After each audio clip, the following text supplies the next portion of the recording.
அண்ணா நகரில் மாணவன் கார் ஏற்றி கொல்லப்பட்ட விவகாரத்தில் முக்கிய குற்றவாளியும் திமுக மகளிர் அணி தலைவரின் பேரனுமான பிரணவை தப்பிக்க வைக்கும் முயற்சியில் காவல்துறையினர் ஈடுபட்டுள்ளதாக புகார் எழுந்திருக்கிறது. இதுகுறித்த கூடுதல் தகவல்களை நமது சிறப்பு செய்தியாளர் ராம்குமார் நேரலையில் வழங்க கேட்கலாம். வணக்கம் ராம்குமார். இந்த அண்ணா நகரில் கார் ஏற்றி மாணவன் கொலை செய்யப்பட்ட வழக்கில் முக்கிய குற்றவாளியாக கருதப்படும் இந்த பிரணவ் என்பவர் யார்? அவருடைய பின்னணி என்ன? இவரை தப்பிக்க வைக்க காவல்துறை முயற்சிப்பது ஏன்? விரிவான விவரங்களை பதிவு பண்ணுங்க.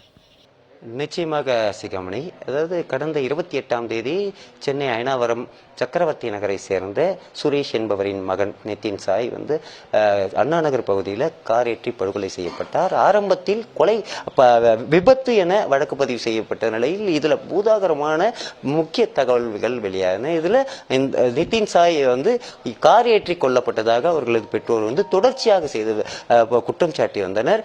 கிட்டத்தட்ட 2 நாட்கள் அந்த நிதின் சாயின் உடல் பிரேத பரிசோதனைக்கு உட்படுத்தவில்லை. காரணம், இது கொலை வழக்காக பதிவு செய்ய வேண்டும் என பெற்றோர்கள் சாலை மறியல் போராட்டத்தில் ஈடுபட்ட இதன் தொடர்ச்சியாக தான் இந்த சம்பவத்தில் கொலை வழக்காக மாற்றப்பட்டது. இந்த முக்கிய குற்றவாளியாக இருக்கக்கூடிய கே நகர் தனசேகரனின் பேரனாக இருக்கக்கூடிய கனிமொழி அவர்களின் மகனாக இருக்கக்கூடிய சந்துரு என்பவர் கைது செய்யப்பட்டார். அவருடன் ஏற்கனவே பிரணவ் என்ற முக்கிய குற்றவாளி இருப்பதாக காவல்துறையின் விசாரணையில் தெரியது. கிட்டத்தட்ட 5 பேர், சுதன், பிரணவ், சந்துரு, அதே போல யாஷ்வந்த் உள்ளிட்ட ஒரு 5 பேர் இந்த வழக்கில் தொடர்பு இருப்பதாக சொன்னாங்க. அதன் பிறகு அந்த வழக்கானது 3 பேரை மட்டுமே கைது செய்திருக்கிறார்கள்.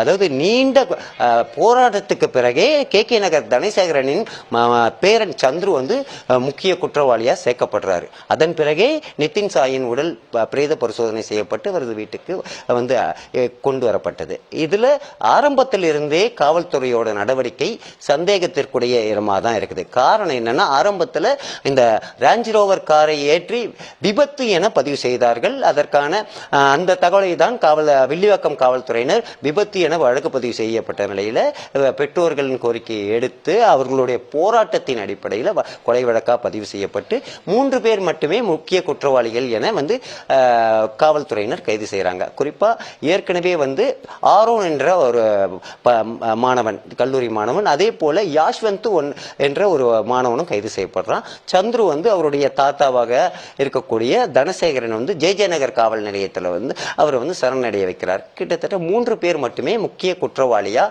இந்த வழக்கில் பதிவு செய்து இப்போ சிறையில் இருக்கிறாங்க. இதுல இந்த சம்பவத்திற்கு காரணமே பிரணவ் என்ற மாணவன் தான். அதாவது வெங்கடேசனுக்கு ஆதரவாக சென்ற நிதின் சாய் தான் அங்க கொல்லப்படுறார். வெங்கடேசனுக்கும் பிரணவுக்கும் தான் ஒரு பெண் விவகாரத்தில் பிரச்சனை இருந்து வருது. அந்த பிரச்சனையில் தான் இந்த பூதாகரமான விபத்து என ஜோடிக்கப்பட்ட இந்த கொலை நடக்குது. இந்த கொலையில அப்பாவி மாணவனாக இருக்கக்கூடிய நிதின் சாய் சம்பவ இடத்திலேயே உயிரிழக்கிறார். அதே போல அபிஷேக் என்ற மாணவன் படுகாயத்துடன் தற்போது வரை கீழ்ப்பாக்கம் அரசு மருத்துவமனையில் அனுமதிக்கப்பட்டு சிகிச்சை பெற்று வருகிறார். இதுல காவல்துறையோட நடவடிக்கை ஒட்டுமொத்தமா மோசமா இருக்குதுன்னே சொல்லலாம். பெற்றோர்களும் அதே தான் சொல்றாங்க. நீண்ட போராட்டத்துக்கு பிறகே கொலை வழக்கு பதிவு செய்யறாங்க. அதுவும் பெற்றோரை இத விபத்து வழக்கு என ஒத்துக்கொள்ளணும், அப்பதான் நாங்க போஸ்ட்மார்டம் பண்ணுவோம் சொல்லி ஆரம்பத்துல காவல்துறையினர் மிரட்டினாங்க. அதன் பிறகு உறவினர்கள், ஊடகத்தினர் எல்லாமே இந்த வழக்கு தொடர்பா பெரிய அளவில் போகும்போதுதான் இந்த வழக்கு என்பது கொலை வழக்கா பதிவு செய்யப்படுது. இதுல ஆரம்பத்துல 5 நபர்கள் குற்றவாளிகள் என காவல்துறையினரே பல பெயர்களை சொன்னாங்க. பிரணவ், அதே போல சந்துரு, ஆரோன், அதே போல எட்வின் உள்ளிட்ட ஒரு 5 பேரை சொன்னாங்க. ஆனா அங்க எட்வின் எங்க போனாருன்னு தெரியல, அதே போல பிரணவ் எங்க போனாருன்னு தெரியல. இந்த சம்பவத்துல முக்கிய குற்றவாளியா இருக்கக்கூடிய பிரணவ் கார்ல தான் இருந்தாரு. விபத்து ஏற்படுத்தி விட்டு கண்ணாடியை திறந்து அதை முறைத்ததா மாணவர்கள் ஏற்கனவே சொல்லியிருந்தாங்க. உடன் அந்த கொலை நடக்கும் போது சம்பவ இடத்தில் இருந்த மாணவர் நம்மிடையே இருக்கிறாங்க. அவங்க கிட்ட கேட்போம். தம்பி வணக்கம், இந்த சம்பவம் எப்படி நடந்தது? எங்க இருந்து எங்க போனீங்க? எப்படி நடந்தது? என் பேர் பத்ரி, நிதின் சாரோட ஃப்ரெண்டு. 28ஆம் தேதி நைட் அன்னைக்கு இந்த மாதிரி எங்கள் ஃப்ரெண்டு ஒருத்தனுக்கு பர்த்டேன்ட்டு நாங்கள் சாப்பிடலான்னு சொல்லிட்டு அண்ணா நகர் வரைக்கும் போனோம். போன இடத்துல எங்கள் ஜூனியர் பசங்க கால் பண்ணி கூப்பிட்டான், இந்த மாதிரி ஒரு பிரச்சனைடா வாங்க அப்படின்னு. சரின்ட்டு நாங்கள் போனோம். போன இடத்துல ஒரு கார் ஒன்று வந்தது. அந்த கார் உள்ள ஒரு 5 பேர் இருந்தாங்க. இருக்கும்போது இந்த வெங்கடேசன்ற பையனுக்கும் பிரணவனுக்கும் எனக்கும் பிரச்சனை. அவன் வெங்கடேஷ் இவனுக்கிட்ட பேசும்போது அவன் வெங்கடேஷ் மேலே கார் ஏற்றிட்டு போயிட்டுருக்கான். கார் ஏற்றின உடனே வெங்கடேஷ் கூட இருந்த பசங்கள்லாம் காரில் கள்ளத்தை அடிச்சு கண்ணாடி வச்சுருக்கானுங்க. அதுக்கப்புறமா கல்லாத்து வச்ச உடனே எல்லாரும் ஒரு சைடு போயிட்டானுங்க வண்டியில். நிதின் சாய் அப்படின்னு 2 பேர் மட்டும் வந்து தனியாக மெயின் ரோடு வழியாக போயிட்டுருக்காங்க. அவங்க மேலே காரை ஃபாலோ பண்ணி அவங்கள பின்னாடி இடித்து மறுபடியும் வந்து நிதின் மேலே ஏற்றி நிதினை கொலை பண்ணி இப்போ அபிஷேகன்ட்டு வந்து சீரியஸாக இருக்கான் ஹாஸ்பிட்டலில். இப்போ அந்த கார்ல பிரணவ் இருந்தாரா இல்லையா? காரில் பிரணவ் இருந்தாரா இல்லையான்னு நாங்கள் பார்க்கல. ஆனால் இந்த பிரச்சனையே பிரணவால தான். ஆனால் அவன் பேர் வந்து இந்த வழக்கில் வரல. இந்த மாணவன் சொன்னதை கேட்டும் கிட்டத்தட்ட இந்த வழக்குல முக்கிய குற்றவாளியா இருக்கக்கூடிய பிரணவ் வந்து யாருன்னா திமுகவோட மகளிர் அணி தலைவியா இருக்கக்கூடிய விஜயா தாயன்பன். அதாவது கிட்டத்தட்ட முதலமைச்சர் ஸ்டாலின் குடும்பத்திற்கு நெருக்கமாக இருக்கக்கூடிய குடும்பம்.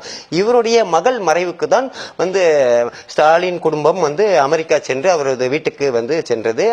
இது போல கிட்டத்தட்ட ரொம்ப நெருக்கமான உறவு கொண்ட இவர் விஜயா தாயன்பன். அந்த அவரோட வழக்கு தான், அவருடைய பேரன் தான் இந்த பிரணவ். இந்த வழக்குல முக்கிய குற்றவாளியா ஆரம்பத்திலிருந்தே பிரணவ் பேர் தான் சொல்லப்பட்டது. ஆனால் தற்போது வரை அந்த வழக்குல பதிவு செய்யப்படல. நேற்று இந்த வழக்குல தொடர்பு யார் என்றே தெரியாத அதியன் என்ற ஒரு மாணவன் சரணடைந்திருக்கா. இவர் வந்து இந்த வழக்குல இருக்கிறாரா இல்லையானே தெரியல, திடீரென நேற்று சரணடைந்திருக்காரு. அதன் பிறகு இந்த வழக்குல 4 பேர் கைது அப்படின்ற மாதிரி போறாங்க. அப்ப பிரணவ் ஏன் சேர்க்கல? ஏன் அவர் அதாவது கிட்டத்தட்ட ஏற்கனவே கே நகர் தனசேகரனோட பேரனை நீண்ட போராட்டத்துக்கு பிறகு வழக்குல சேர்த்த காவல்துறையினர் பிரணவை ஏன் சேர்க்கல? அவங்க பெற்றோர் நம்மிடையே இருக்காங்க. அவங்ககிட்ட கேட்போம். கிட்டத்தட்ட உங்களுடைய மகனை இழந்து 5 நாட்கள் ஆகிறது, இறுதிச் சடங்கு முடிந்து வீட்டுல இருக்கீங்க. இந்த வழக்குல ஆரம்பத்தில இருந்தே பலதரப்பட்ட ஒரு பொய்யான தகவல்கள் வெளியானது. இந்த பிரணவ் என்ற மாணவனுக்கு ஆதரவாதான் நிதின் சாய் போயிருக்காரு, அங்க வந்து காரேற்றி கொல்லப்பட்டாரு. ஆனா தற்போது வரை அந்த பிரணவ் வழக்குல சேர்க்கல. இதை எப்படி பாக்குறீங்க? என் பையன் இருந்து இது என்னோட 5வது நாள் ஆகுது. என் பையனுக்கும் அந்த பசங்களுக்கு எந்த பிரச்சனையும் எந்த சம்பந்தமுமே இல்லை. வெங்கடேஷனுக்கு கூட ஏதோ சீனியரை கூப்பிட்டானேன்னு என் பையன் போயிட்டு என் பையன் இன்னைக்கு உயிரே விட்டுட்டான். நான் என்னென்னா உள்ளே இருந்த எல்லா பசங்களுமே காரில் இருந்தவனுங்க எல்லாமே பெரிய இடம் அப்படின்றதால என் பையன் வந்து ஃபர்ஸ்ட் வந்து ஆக்சிடென்ட் அப்படின்ற மாதிரி தான் சொல்லிட்டு அப்படி சொன்னால் தான் நாங்கள் வந்து எஃப்ஐஆர் ஃபைல் பண்ணோம். அதுக்கப்புறம் தான் போஸ்ட்மார்ட்டம் பண்ண முடியும்லாம் சொல்லிட்டாங்க. இருந்தாலுமே என் கூட இருந்து என் வீட்டுக்காரங்க, எங்கள் சொந்தக்காரங்க, என் ஆஃபீஸில் ஸ்டாஃப்ஸ், என் கூட ஃப்ரெண்ட்ஸு, எங்கள் சொந்தக்காரங்க, மற்ற இவர் கூட எல்லாருமே ஒன்றா சேர்ந்து இந்த சாலை மறியல் ஏற்படுத்துறது. அதுக்கப்புறம் ஸ்டேஷனில் போய் நாங்கள் நின்று அதுக்கப்புறமா அதை வந்து எஃப்ஐஆர் வந்து நம்மளுக்கு கொலை கேஸாக மாற்றின பிறகு தான் போஸ்ட்மார்ட்டம் பண்ணி இதோ எல்லாம் முடிஞ்சிச்சு. இல்லை என்னன்னா நான் கேட்குறேன், நான் சாவடிச்சவங்களை பிடிக்க வேண்டியதானே? சந்துரு ஃபர்ஸ்ட் கிட்ட போட்டு அதுக்கே வந்து இவங்கெல்லாம் சப்போர்ட் பண்ணவே தான் அவனே பிடிக்க முடிஞ்சது எங்களால். இப்போ பிரணவ்ன்றவன் பேரே வரல. அவங்க பாட்டி வந்து டிஎம்கேல பெரிய போஸ்டிங்கில் இருக்காங்க. விஜயா தாயன்பு அப்படின்றவங்க வந்து மாநில மகளிர் அணி தலைவியாக இருக்காங்களாம். எதில் வேணா இருந்தாங்கன்னா யாரை வேணா சாவடிக்கலாமா? இன்னைக்கு இந்த பசங்களுக்கு என்ன வயசு? ஒரு 19-20 இருக்கும். அதுங்களே ஒரு உயிரை கொல்றதுக்கு அவ்வளோ தைரியமாக எதுக்குன்னா அந்த அளவுக்கு நாங்கள் பின்னாடி பெரிய பலம் இருக்கு, நாங்கள் என்ன வேணா செய்வோம் அப்படின்ற மாதிரி அந்த பசங்க பண்ணிட்டாங்க. என்ன கேட்குறேன்னா என் பையன் சாவுக்கு நியாயம். என் பையன் போயிட்டான், இனிமேல் என்ன இருக்குன்னு கூட நிறைய பேர் நினைக்கலாம். ஆனால் என் பையனை சாவச்ச மாதிரி இவனுங்க வேற யாரையும் சாவடிக்கக்கூடாது. இந்த பிரணவ் இந்த கேஸில் ஆட் பண்ணும் முக்கிய குற்றவாளி அக்யூஸ்டாக சேர்க்கணும். சப்பு செஞ்சவங்க ஏன் தண்டனை அனுபவிக்காக போகணும்? டிஎம்கேல இருக்காங்க, ஆளுங்கட்சியில் இருக்காங்க, எப்படி வேணால் நாங்கள் வெளியே வந்துடுவோன்ற திமிரு அந்த குழந்தைங்களுக்கே இருக்கவே தானே அப்படி பண்ணியிருக்கானுங்க. என் பசங்க வெங்கடேஷனுக்கும் இந்த பிரணவுக்கும் தான் பிரச்சனை. ஆனால் பிரணவ் எங்கே போனான்? அவனை ஏன் சேர்க்கலை? அவனை ஏன் அக்யூஸ் லிஸ்ட்டில் சேர்க்கலை? நான் பாதிக்கப்பட்ட மாதிரி இன்னொரு தாய் பாதிக்கப்படக்கூடாது.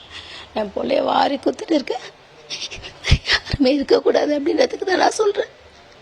இப்போ நான் அவன் மேலே கேஸ் ஃபைல் பண்ணுங்க. என் பிள்ளைய சாவச்ச யாரும் தப்பிக்கக்கூடாது. அவங்களுக்கு நீதி கிடைக்கணும், கண்டிப்பாக கிடைக்கணும். இதுக்கு தான் நான் சொல்கிறேன்.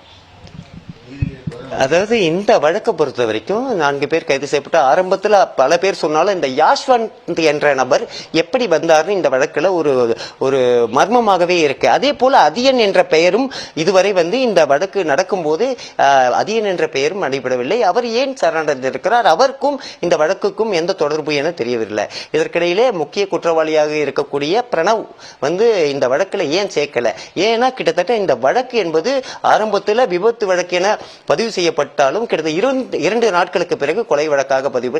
அப்போதுதான் பிரணவ் பெயரை அவர் திமுக நிர்வாகியாக இருக்கக்கூடிய மகளிர் அணி தலைவராக இருக்கக்கூடிய விஜயா தாயன்பன் தலையீட்டின் பேரில் பிரணவை இந்த வழக்கில் இருந்து விடுவித்திருக்கிறார்கள். இந்த வழக்கிற்கு முக்கிய குற்றவாளியாக இருக்கக்கூடிய பிரணவை இந்த வழக்கிற்கே தொடர்பில்லாத நபர் போல் மூடி மறைத்திருக்கிறார்கள். இது பெரிய ஒரு கட்ட பஞ்சாயத்தை இந்த திருமங்கலம் காவல் நிலையத்தில் நடந்திருக்கிறது.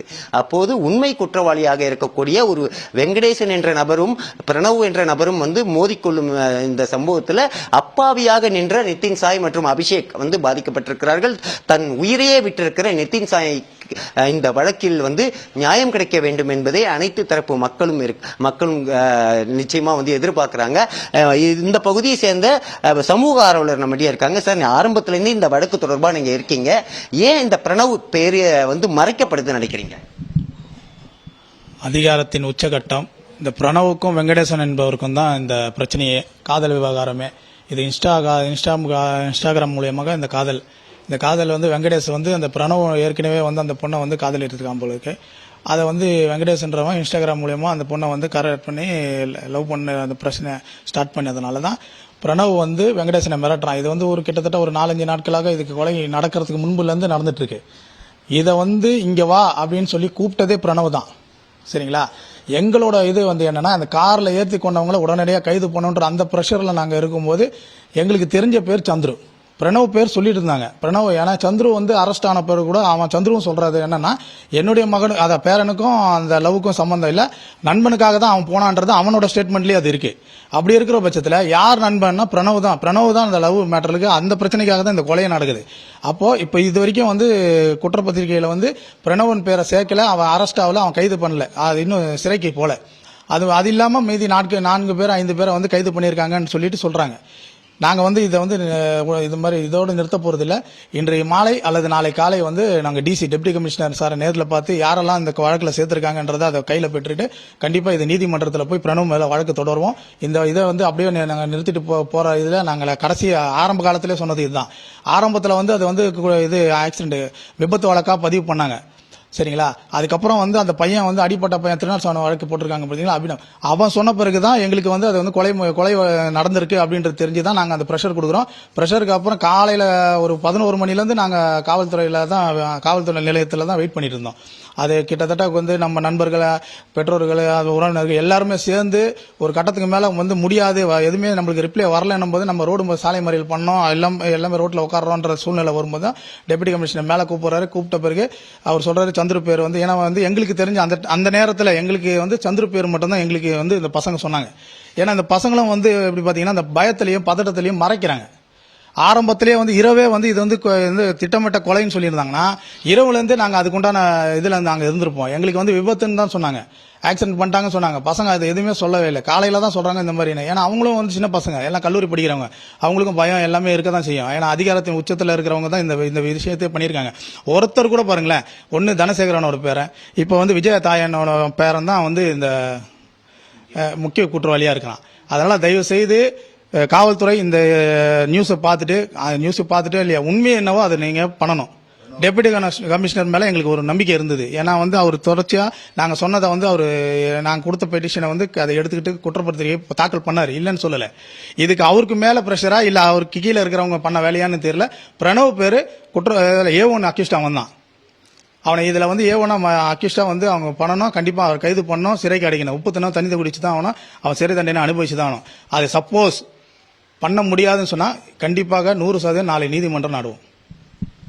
அதாவது நிதினின் உறவினர்கள் சொன்னதை கேட்டோம். இந்த வழக்கில் மட்டும் இல்லாம தமிழகம் முழுவதும் இந்த கடந்த 4.5 ஆண்டுகள்ல இது போன்ற ஒரு அப்பாவி மக்கள் சாவுக்கு காரணமாக இருக்கக்கூடிய நபர்கள் மீது நடவடிக்கை எடுக்கப்படவில்லை. குறிப்பாக திமுக நிர்வாகிகளோட அட்டூழியம் என்பது நாளுக்கு நாள் அதிகரித்து வருவது காரணமாக தான் காவல் நிலையங்கள்ல நியாயம் கிடைக்கவில்லை. பல கட்ட போராட்டங்களுக்கு பிறகே நியாயம் கிடைக்கக்கூடிய இந்த திமுக ஆட்சியை மக்கள் குற்றம் சாட்டியிருக்காங்க. உடனடியாக சம்பந்தப்பட்ட விஜயா தாயன்பனின் பேரனாக இருக்கக்கூடிய முக்கிய குற்றவாளி பிரணவை கைது செய்ய வேண்டும் என்பதே இந்த நிதின் சாயின் பெற்றோர்களின் கோரிக்கையா இருக்கு. இந்த கல்லூரி மாணவன் கொலை வழக்கு தொடர்பான முக்கிய விவரங்களோடு நேரலையில் இணைந்தமைக்கு நன்றி ராம்குமார்.